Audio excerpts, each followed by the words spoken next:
Combat instructor Zalthar had trained over 10,000 cadets in his 3 centuries at the Vel'ksian Imperial War Academy. Warriors from 47 different species, who'd all arrived with varying degrees of arrogance and skill. But when the human recruit walked into his advanced bladework class carrying a weapon that looked like it had been forged in a blacksmith shop rather than a military fabrication facility, he'd assumed she was either dangerously overconfident or simply ignorant of what real combat required. And he was preparing his standard humiliation speech designed to break down cocky newcomers when something about the way she moved made him pause. There was no wasted motion, no performative swagger. Just the economical efficiency of someone who'd learned that every unnecessary movement in combat was a potential death sentence. And when she set down her gear and he caught a glimpse of the blade she'd been carrying, saw the etchings that covered every inch of its surface and markings he'd only seen in historical archives, about conflicts that had shaped the galaxy, he realized with a cold shock of recognition that this unassuming human woman might be the most dangerous person in his classroom.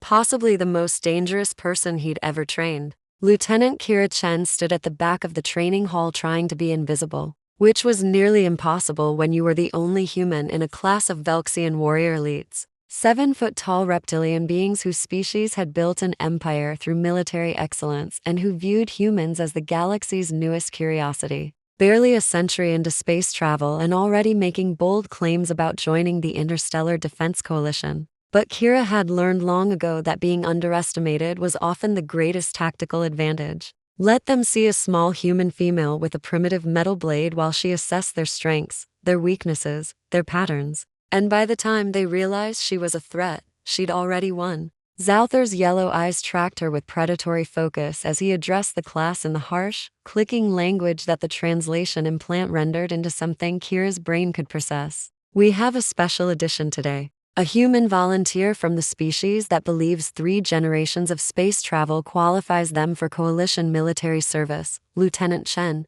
Perhaps you'd like to explain to the class why you're carrying that relic instead of a proper plasma blade like every other civilized warrior. The other cadets turned to stare at her, their scales rippling with amusement, and Kira felt the familiar weight of judgment, the assumption that she was out of her depth. And she considered explaining that this relic had been with her through campaigns these cadets had only read about in tactical briefings, that every mark on its surface represented a battle survived, a mission completed, a war won, but words were wind and demonstrations were proof. So she simply said, in a voice that carried clearly across the hall, "I'm happy to show you what this relic can do, instructor. Whenever you're ready." The challenge in her tone made several cadets hiss in surprise, because challenging an instructor at the Vel'ksian War Academy was essentially unheard of, particularly for a first-year recruit. But Zalthar's expression shifted from contempt to interest, his combat instincts recognizing that her confidence wasn't bravado but earned certainty. And he made a decision that would either expose a fraud or reveal something extraordinary. "Very well, Lieutenant Chen, you'll spar with Cadet Vexara, our top-ranked blade specialist. If your primitive weapon performs adequately, you stay in this class. If not, you return to basic training with the other newcomers." A massive Vel'ksian female stepped forward, easily 7.5 feet of dense muscle and combat-honed reflexes, her plasma blade humming to life with a sound like angry wasps. And Kira recognized the trap immediately. Vexara would have reach advantage, strength advantage, and a weapon that could cut through most materials, while Kira's steel blade would shatter against sustained plasma contact. It was designed to be an impossible match, a humiliation disguised as a test, and every tactical bone in Kira's body told her to decline, to accept basic training and work her way up through proper channels. But she'd been playing the long game for so long that sometimes you needed to make a statement, needed to establish yourself not through patience, but through undeniable demonstration of capability. She drew her blade smoothly, the weight familiar in her hand, like an old friend, and she saw Vexara's eyes widen slightly at the sight of the etchings covering the metal. So recognition flashed across the Vel'ksian's face before professional composure locked it down. Because anyone who'd studied military history would recognize some of those marks: the Proxima Rebellion, the Titan Front, the Mars Uprising, conflicts that had happened before most species even knew humanity had developed TTL travel. Wars fought in isolation while Earth figured out its place in the galaxy, and Kira had been there for all of them. 17 years of combat compressed into the body of someone who looked barely 30, thanks to time dilation and cryo-sleep between deployments. First blood or yield?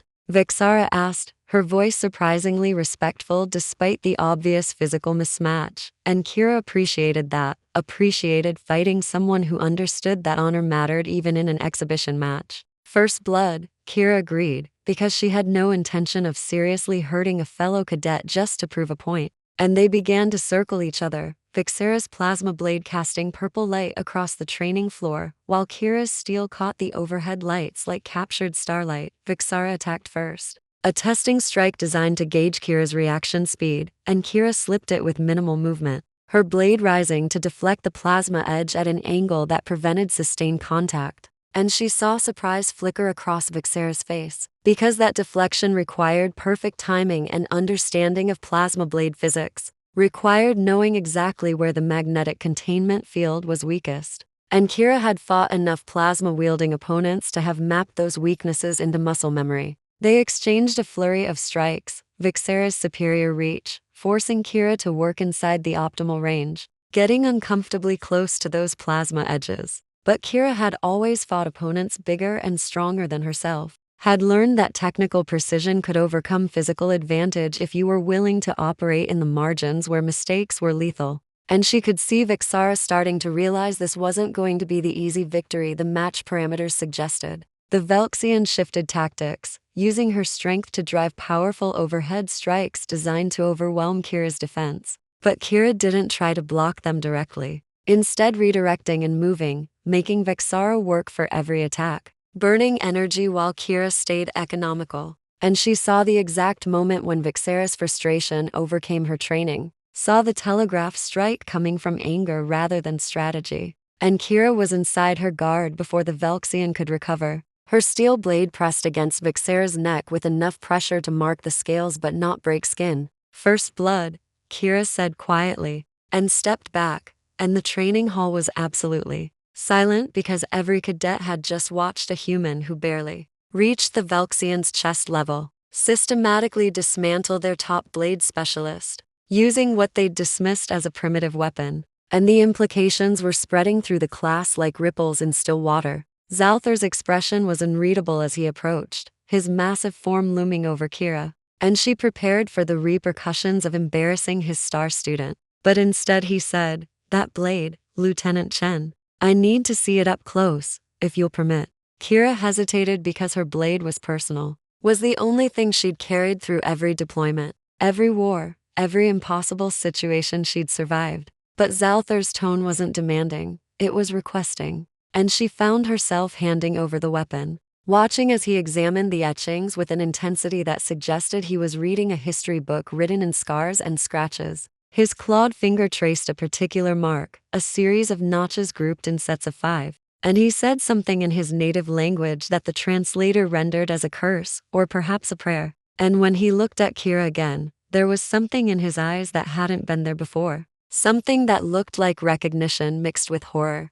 These marks, the groupings, they're not decorative, are they? You were counting. It wasn't a question. And Kira felt her stomach drop because she'd hoped no one would recognize that pattern, would understand what those counts represented. But Zalthar was 3 centuries old and had studied warfare across dozens of campaigns, and he'd apparently seen enough to recognize a soldier's tally marks when confronted with them. They represent confirmed engagements, Kira said carefully, using the clinical military language that created distance from the reality of what those marks meant. And Zalthar did a quick count, his expression darkening with each set of 5. And Kira knew what he was calculating, knew he was doing the math that revealed she had over 200 confirmed engagements marked on this blade, which for most species would represent a full military career. Except Kira was only 32 by Earth chronological years, only 17 years of actual combat experience when you factored in cryo-sleep, which meant she'd been in sustained heavy combat at a frequency that most professional soldiers would consider unsustainable.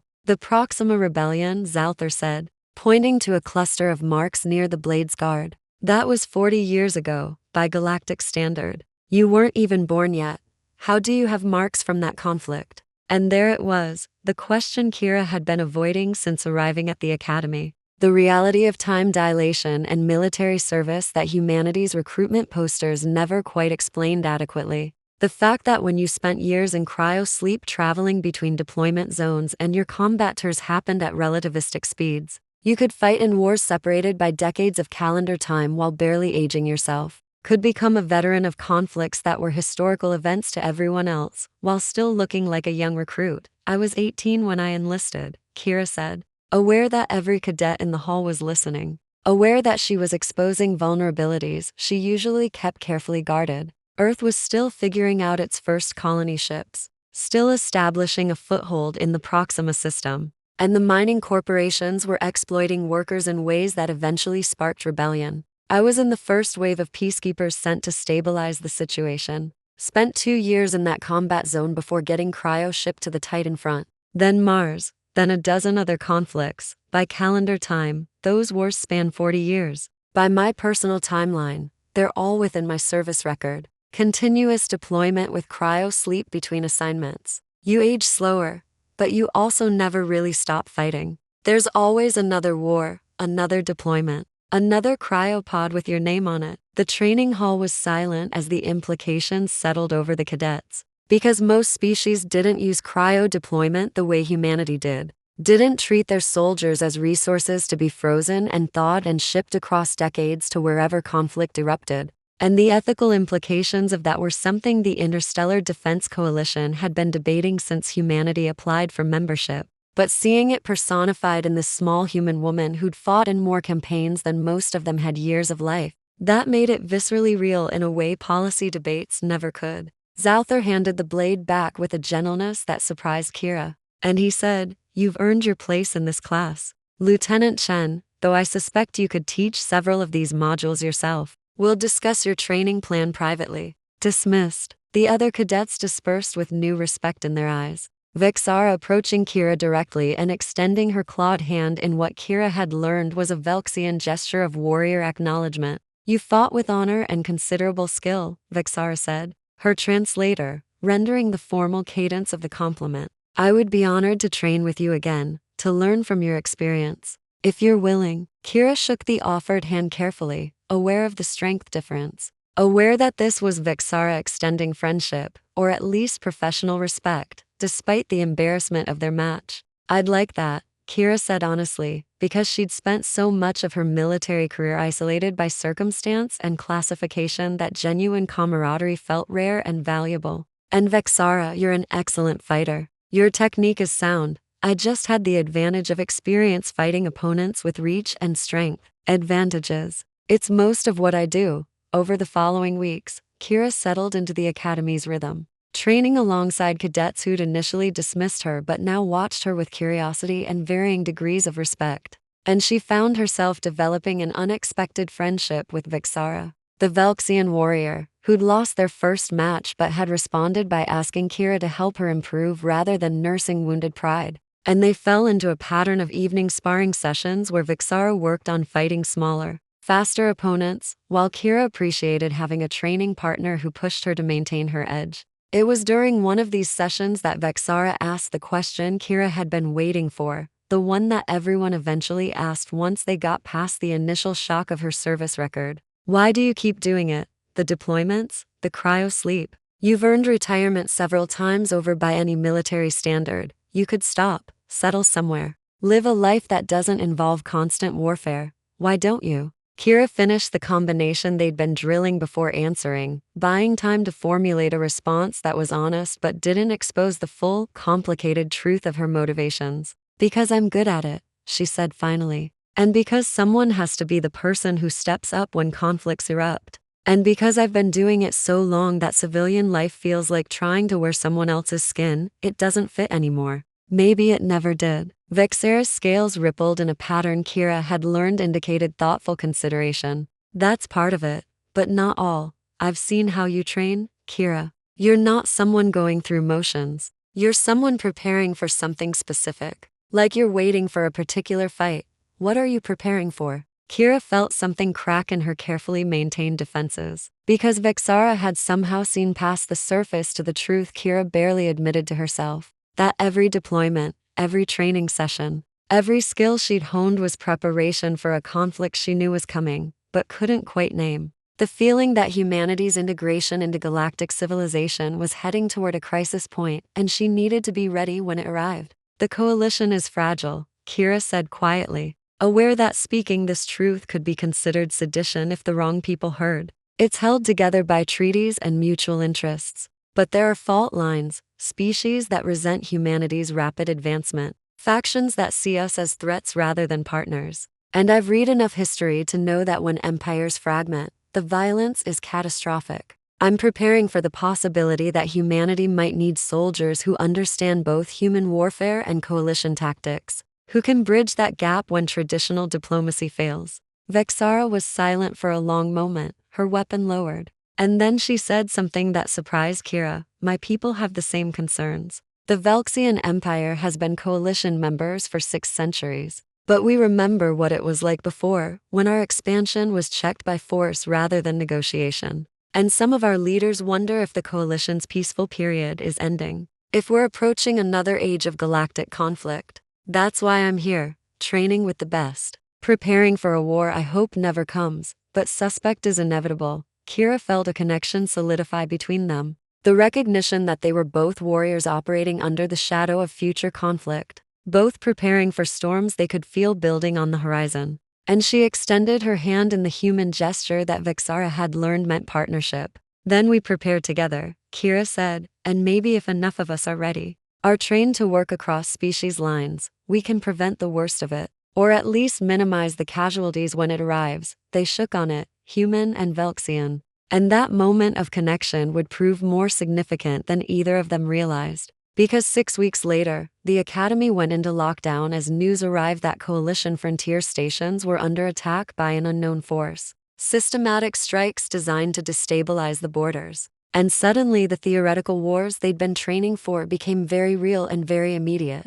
Instructor Vel'krath assembled the advanced combat class with unprecedented urgency, his usual measured teaching demeanor replaced by the sharp efficiency of a veteran preparing troops for deployment. The Coalition Council has authorized activation of Academy Advanced Cadets for defensive operations, he announced, his translator rendering the clicks and hisses into urgent human speech. You will be formed into mixed species tactical units and deployed to reinforce frontier defenses. This is not a simulation. This is active combat deployment. And some of you will not return. Lieutenant Chen, Cadet Vexara. You're assigned to Tactical Unit 7. Report to Briefing Room 3 immediately. Kira's heart was pounding as she gathered her gear. The familiar pre-deployment adrenaline mixing with something else. Something that felt like vindication because she'd been preparing for this. Had spent 17 years of subjective combat experience building skills for exactly this scenario. But also fear, because this wasn't just another deployment.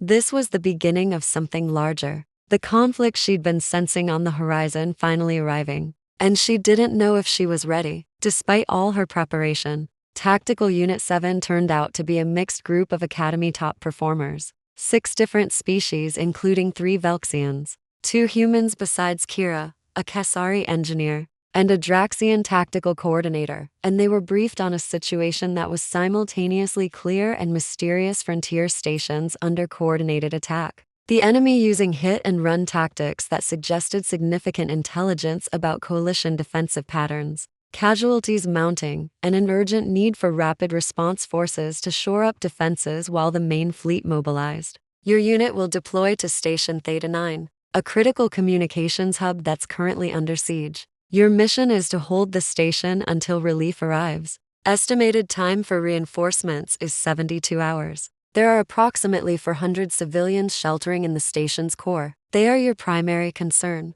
Secondary objective is maintaining the communications array. Any questions? The briefing officer's tone suggested there better not be questions. And the unit members exchanged glances that ranged from excitement to terror. And Kira wondered how many of them had actual combat experience versus academy simulations. Wondered if she was about to watch promising young warriors die because they'd been thrown into real conflict before they were ready. Wondered if this was how her instructors had felt watching 18-year-old Kira deploy to Proxima, young and skilled, but ultimately unprepared for what war actually meant. The insertion went smoothly, their transport ship dropping them at Station Theta 9 under heavy defensive fire. And Kira hit the deck running, her combat instincts taking over as she assessed the tactical situation with the speed of someone who'd done this hundreds of times. Saw where the defenses were weakest, where the civilian shelters were positioned, where the enemy would most likely breach, and she started issuing orders before her tactical coordinator had finished his assessment. Realized she was taking command not through rank, but through the force of certainty that comes from experience. And remarkably, the unit followed her lead, because in crisis situations people gravitate toward competence, and Kira radiated the calm confidence of someone who'd survived worse than this. The first attack came within an hour of their arrival. Enemy forces that moved with disturbing coordination, using tactics that suggested they understood coalition defensive doctrine intimately. And Kira found herself fighting alongside Vel'krath, their training sessions translating into real combat synchronization, covering each other's weaknesses, amplifying each other's strengths. And she saw the Vel'krath warriors' eyes widen with the reality of actual combat versus simulation. Saw fear and exhilaration mixing in her expression, and Kira knew exactly what that felt like. Remembered her first real firefight on Proxima, when theoretical training met brutal reality. They held the first breach, but barely, and in the aftermath Kira gathered the unit for rapid assessment. Saw shock and exhaustion on faces that had been confident 12 hours ago. Saw the beginning of that combat veteran's understanding that war wasn't glorious. It was terrifying and exhausting and required you to keep functioning even when every instinct screamed to run or freeze. "Listen to me," Kira said, her voice cutting through the post-combat haze. "What you just experienced, that fear, that adrenaline dump, that disbelief that this is real, that's normal. Every soldier feels it. The difference between those who survive and those who don't is whether you let it paralyze you or whether you use it. Fear makes you alert, adrenaline makes you fast. The reality check makes you take threats seriously. You did well, you held. Now we prepare for the next wave, because they're coming. And we need to be ready." She saw her words landing. Saw the unit members straightening, processing, accepting that this was their reality now and they could either adapt or break. And she felt the weight of leadership settling onto her shoulders. The responsibility of keeping these people alive for the next 72 hours until reinforcements arrived. Assuming reinforcements were actually coming and this wasn't a holding action designed to buy time for something else. Vel'krath stayed close as they reinforced their defensive positions, and during a brief lull she said quietly, "I understand now what you meant about preparation, about training for something you hope never comes. This is what you've been living with, isn't it? This knowledge that at any moment the peace can shatter and you'll be back in combat. How do you carry that and not break?" Kira checked her ammunition levels before answering, her hands moving through the familiar motions of combat maintenance. "You find reasons to keep going," she said. "For me it was initially survival, then duty, then the people fighting beside me. Now it's the belief that every fight I survive makes me better equipped for the next one, makes me more capable of protecting others when crisis comes. You find your reason, Vel'krath, and you hold onto it when everything else is chaos." The next 2 days blurred into a nightmare cycle of combat, brief rest, combat again.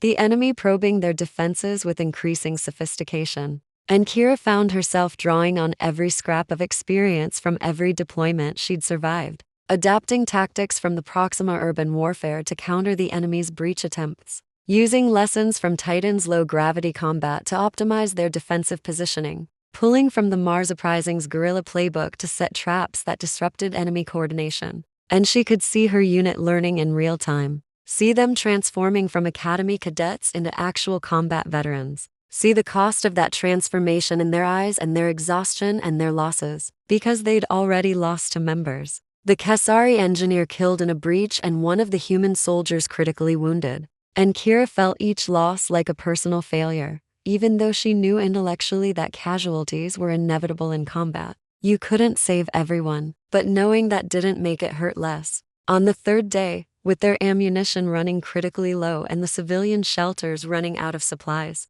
Vel'krath found Kira in a quiet moment and said, "The reinforcements aren't coming, are they? We've been holding for 72 hours, and there's no communication from command, no sign of fleet movement. I think we've been abandoned." Kira had been thinking the same thing, but hadn't voiced it because maintaining hope was sometimes as important as maintaining defenses. But Vexara deserved honesty, deserved to know what they were really facing. "I don't think we've been abandoned," Kira said carefully. "But I think the situation is larger than we were told. Think about it. Why attack frontier stations simultaneously? Why use tactics that suggest intimate knowledge of coalition defensive patterns? This isn't random raiders. This is coordinated warfare, possibly an internal threat. And if command is dealing with that, if they're trying to prevent the coalition from fracturing, they might not have resources for frontier relief, which means we need a different plan than just holding and waiting for rescue." Vexara's scales rippled with grim understanding.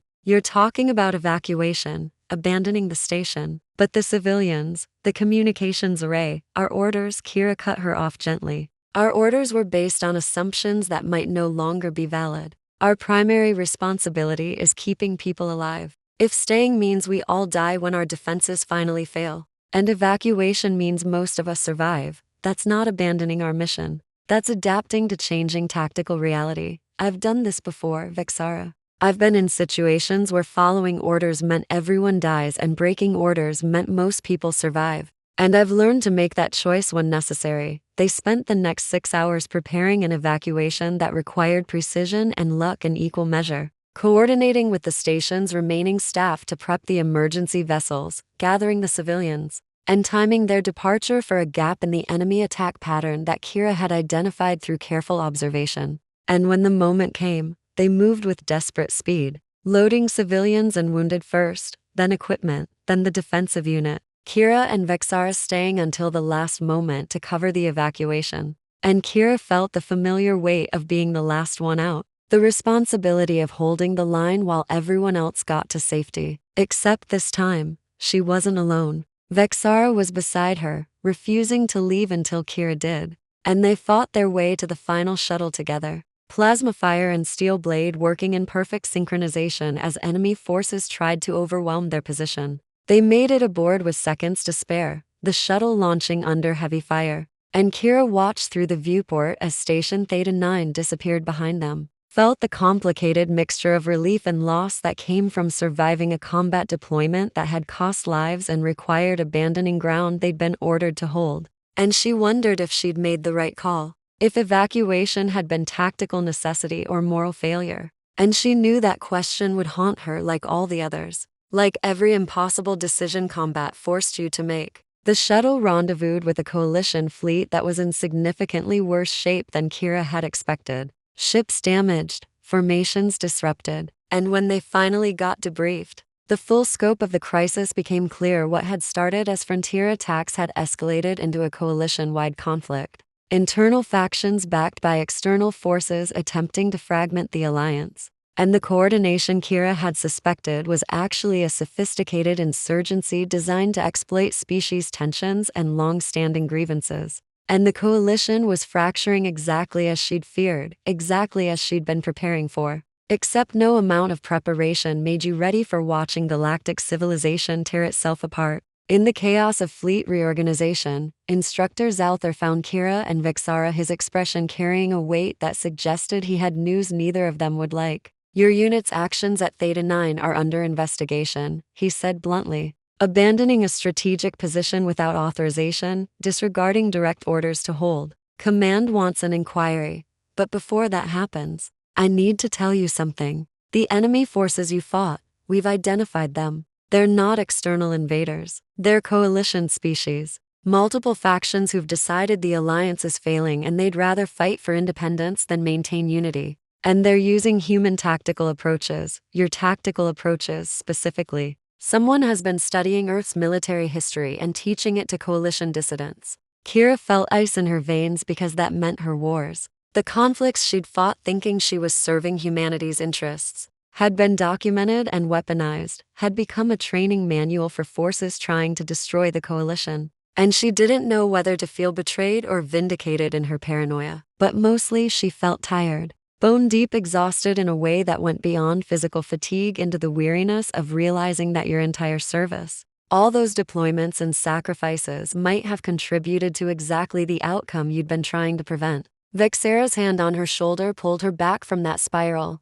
and the Vel'ksian warrior said firmly, "This isn't your fault, Kira. Tactics are tools. They can be used by anyone who studies them. The fact that dissidents learned from human warfare doesn't mean humans caused this conflict. It means they recognized effective approaches and adapted them. You've spent 17 years trying to bridge gaps between species, trying to prepare for exactly this crisis. That matters more than whether someone misused the lessons of your service." Zalthar nodded agreement. "Vixara is correct, and more than that. Your experience is now one of the Coalition's most valuable resources. You understand how these dissidents think because you understand the tactics they're using. You've fought alongside mixed species units and proven that cooperation is possible even in extreme conditions. The Coalition needs soldiers like you and Vixara, needs veterans who can hold the center while extremists try to tear us apart. So the question isn't whether you'll face inquiry, it's whether you'll accept the assignment I'm about to offer. Leading a mixed-species rapid response unit designed to counter insurgent tactics and demonstrate Coalition unity through action rather than rhetoric. It's dangerous, probably has a low survival rate, and will require you to keep deploying when you've already given more than anyone should have to give. But it might also be the difference between the Coalition surviving this crisis or fragmenting completely." Kira looked at Vixara, saw her own exhaustion and determination reflected in the Vel'ksian's expression, saw the understanding that they'd both been preparing for this moment through every training session and deployment, that this was the war they'd feared and the opportunity to actually make a difference. And she felt her blades wait at her side, all those etchings representing all those fights, and realized there was room for more marks, more missions, more impossible situations that required someone who'd survived worse. "I'm in," Kira said, and Vixara echoed her immediately. And Zalthar's expression showed something that might have been pride or might have been sorrow for what he was asking them to endure. But he nodded and said, "Good, because the galaxy needs you both. Needs humans and Vel'ksians and every other species to choose unity over division. And sometimes that choice looks like two soldiers who should be enemies instead, fighting side by side. Sometimes that's the most powerful statement you can make." Years later, when historians would analyze the Coalition crisis and how galactic civilization held together through the fragmenting forces that should have torn it apart, they'd point to several factors: diplomatic initiatives, economic incentives, strategic military responses. But those who'd actually lived through it knew the truth, that what held the Coalition together wasn't grand strategy or political maneuvering. It was individual soldiers like Kira, Chen, and Vixara choosing to fight alongside each other despite coming from different species, different cultures, different evolutionary paths, choosing to see each other as partners rather than threats, as allies rather than competitors. And that choice, made over and over in combat situations where it would have been easier to abandon each other, that was what demonstrated that the Coalition's ideal of multi-species cooperation wasn't just political theory, but practical reality. And Kira would carry that understanding through dozens more deployments, through conflicts that would add hundreds more marks to her blade, through losses and victories and moments where hope seemed impossible. And she'd keep fighting, not because she was humanity's weapon, or because cryosleep made her conveniently deployable, or because she didn't know how to do anything else, but because she'd found something worth fighting for in the bonds forged with warriors from across the galaxy, in the friendships built through shared combat, in the belief that cooperation was possible even in species who'd evolved light years apart. And that belief, etched into her blade as surely as the tally marks of her engagements, that was ultimately what made her dangerous. Not her skills or her experience or her tactical knowledge, but her absolute conviction that the galaxy was better together than apart, and that some things were worth bleeding for,